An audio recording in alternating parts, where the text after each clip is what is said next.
टिकेंगे कैसे। फैसला कर लिए, इनिशिएटिव्स ले लिए, तकरीरें सुन ली आपकी उस्ताद जी, आ गए मैदान के अंदर, छोड़ दी वो गलियां, छोड़ दिए वो महल, निकल गए इंकलाब के रस्तों पर। मंजिल मकसूद अभी बहुत दूर है, मंजिलें बहुत दूर हैं, रस्ते पेचीदा हैं उस्ताद जी। दोस्त मिल नहीं रहा, जो थे वो मुंह फेर चुके हैं, और जो सज्जन थे वो शक में चले गए हैं। वफादारों की वफा पर शक है, और बेवफाओं की कुर्बत ज्यादा बढ़ चुकी है। मुनाफकतें तेज हो चुकी हैं, और हवाएं भी तेज हो चुकी हैं। चीज बिक नहीं रही, आवाज बिक नहीं रही, नजरिया समझाया नहीं जा पा रहा।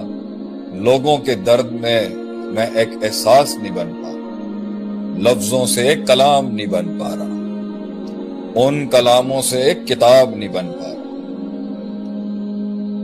चमन का एक फूल नहीं बन पा रहा, बीज से एक दरख्त नहीं बन पा रहा, जर्रे से एक पहाड़ नहीं बन पा रहा। काफले अभी जुड़े नहीं हैं, लोगों में मेरे बारे में शक शुबहात है। घर वालों का साथ नहीं है, वो भी खत फाड़ चुके हैं, खत भी काफी रेजा रेजा हो चुके हैं। इश्क भी इतना पुराना है, याद भी नहीं आती, जख्म को याद करके रोना भी नहीं आता। रोते हैं तो जज्बात निकल जाता है, जज्बात पकड़ते हैं तो खौफ आ जाता है, खौफ संभालते हैं तो हुज़न और डिप्रेशन आ जाता है। जुर्रत को पकड़ते हैं तो बुज़दिली दस्तक देने आती है, बुज़दिली संभालने जाते हैं तो लोगों की तनकीद आ जाती है। तनकीद संभाल ही रहे थे अभी, तो साथ में यारों के तीर आ जाते हैं। यारों के तीर न्यूट्रलाइज कर रहा था, तो पीछे से लोगों की रिजेक्शन लेटर आ जाते हैं। ये सब कर ही रहा था, वो टैक्सेशन भेज देते हैं, कोई वहां से पर्चा भेज देता है, कोई वहां से पर्चा भेज देता है। अभी रोज दुकान खोल ही रहा था कि नौकर भाग जाते हैं। मेहनत करते करते घर आता हूं तो बीवी लड़ाई कर रही है, बीवी को न्यूट्रलाइज करता हूं तो जेब खाली हो जाती है, जेब उस पर खर्च करता हूं तो जो है एक्सपेंसेस हैंडल नहीं होते। रेवेन्यूज एक्सपेंसेस की जंग में लड़ ही रहा हूं, आइडिया क्रिएशन कॉम्प्रोमाइज हो गई है।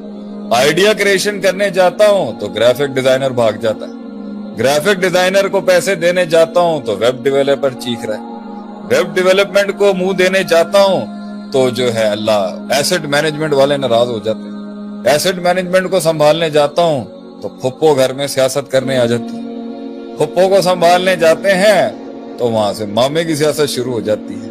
ये सारे घन चक्कर के अंदर एक दिन खुद अपने आप से कभी तंग हो जाता हूं, खुद से तंग होना बंद करता हूं तो रूह जवाब दे जाती है। रूह और जिस्म का इम्तिजाज संभाल रहा होता हूं तो आपकी तकरीर आ जाती है। तकरीर के अंदर इतना सबर, इतना सबर, इतना सबर सुनता हूं तो कभी सबर करना थक जाता है। सबर का दामन पकड़ ही रहा होता हूं उस्ताद जी तो यकीन निकल जाता है। यकीन की गोली खाने की कोशिश करता हूं तो रात को जिन आ जाते हैं। जिनों पर औज़ु बिल्लाह पढ़ रहा होता हूं तो कभी जहन कहीं और चला जाता है। ये सब चीजों को संभाल ही रहा था एक कायद, एक लीडर, तो कभी टांगे जवाब दे जाती है, कभी वो तन्हाइयां तंग करती हैं। लोग नहीं आ रहे शेख साहब, तो बड़ा कम दाम लगाते हैं। कम दाम में बेचता हूं तो नफा कम होता है, नफा बढ़ाने की कोशिश करता हूं तो मार्केट हाथ से निकल जाती है, मार्केट संभालने की कोशिश करता हूं तो सप्लाई डिमांड इलास्टिसिटियां बर्बाद हो जाती है। इस सारे के बीच में कौम का एक शेर कैसे आगे जाएगा?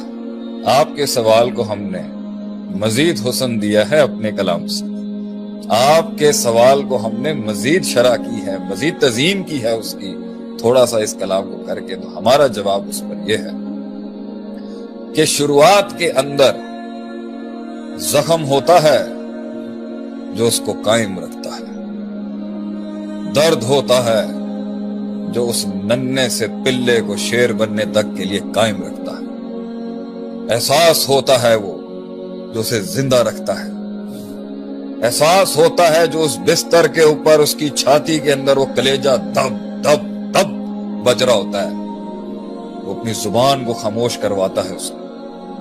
وہ تکلیف، وہ ڈیپتھ، وہ گہرائی ہوتی ہے اس کے اندر جو اسے کنونس کرتی ہے ایک اور دن اٹھنے کے لیے کہ ابھی نہیں، ابھی نہیں. اگر مرنا ہے تو میں ایسے نہیں مروں گا. یہ جذباتی فیصلہ ہوتا ہے شروع میں تحریک اٹھانے کے لیے. درد ہوتا ہے، وہ زخم ہوتا ہے جو اسے وہ چیز دکھاتا ہے جو ایک عام انسان نہیں دیکھ سکتا. تکلیف ہے پہلا پری ریکوزٹس کریٹیوٹی کا. تکلیف اور درد ہے پہلا پری ریکوزٹ اپرچونٹی ہنٹ کرنے کا. تکلیف اور درد وہ ذہن کے پزلز کھولتے ہیں جو ایک عام انسان کے لاکس نہیں کھولتے. اگر یہ ہے تو شروعات میں جب وہ گرے گا ان کے زخم، وقت کی بے رحمی، وقت کے اندر دوسرے عناصر کی بے رحمی اور وہ سنگ دلیاں اور نفس کے ساتھ ہوئی بھی یہ کیفیت کہ وہ عام چیزوں میں فٹ ان نہیں ہو سکتا تھا، اور خود ہی کے اندر وہ گہرائی اور بڑوں کی وہ لیگیسی اور اپنے آپ سے وہ کلام اور خطاب اسے قائم رکھتا ہے کہ کیپ واکنگ، کیپ اسٹرگلنگ. مگر ایک وقت آئے گا وہ زخم ہی پرانا ہو جائے گا، وہ درد ہی فیڈ آؤٹ ہو جائے گا. یہ ہمارے ساتھ ہوا. جن دکھوں سے اللہ نے ہمیں راہ دکھائی تھی وہ دکھ ہی ٹھنڈے پڑ گئے، وہ زخم ہی ٹھنڈے ہو گئے. ان کی یاد سے ہی اب تڑکا نہیں لگتا تھا، رگوں کے اندر خون گرم نہیں ہوتا تھا. تو جب تک وہ زخم ٹھنڈا نہیں ہے تو وہ زخم تو اس وقت چلا لے گا. اس عرصے کے بیچ میں اصول پکے کر، کائنات کو سیکھنے کے اصول پکے کر.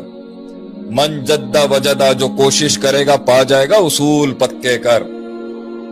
من ادرک سیاست نفسی فقط ادرک سیاست الناس، جو نفس کی سیاست کو ماسٹر کر گیا وہ لوگوں کی سیاست کو بھی ماسٹر کر جائے گا. اصول پکے کر، کیونکہ زخم تازہ ہے. زخم کی تازگی کی وجہ سے مستقل مزاجی آئے گی. زخم کے اندر جو نمک چھڑکا ہوا ہے اس کی وجہ سے تیری ٹانگوں میں جان آئے گی. زخم کے اندر جو وہ تکلیف اور کرب اور غم اور حزن ہے اس کی وجہ سے تیرے اندر استقلال آئے گا اور ہمت آئے گی. جب تک وہ زخم زندہ ہے اس کے بیچ میں علم حاصل کر لے، اس کی بیچ میں استادوں کا لوٹا اٹھا لے، اس کے بیچ کے اندر دنیا کے پروز اینڈ کونز اور فیصلے سمجھ لے. فیصلے کیا؟ زخم جب تازہ ہونا بند ہوگا اس وقت تک پرنسپلز مضبوط کر لے. اور جب پرنسپلز راسخ ہو گئے قلب کے اندر کہ جو ہلکا ہوا وہ رہ جائے گا، جس نے جان چھوڑی وہ ڈوب جائے گا، جس نے محنت چھوڑی وہ چھوٹ جائے گا، جس نے روز قطرہ قطرہ کر کے نہیں بنایا. اگر یہ اصول پکے نہیں ہوئے تو آگے جا کے نفس کے پاس خواہشات کا بازار ہوتا ہے انسان کو برباد کرنے. پرنسپلز مضبوط کر لیں. پرنسپلز مضبوط ہو جائیں گے تو زخم چاہے ٹھنڈا بھی ہو جائے پرنسپلز موٹیویٹ کریں گے. پرنسپلز موٹیویٹ کریں گے. اگر if you are not going to eat, someone is going to eat you.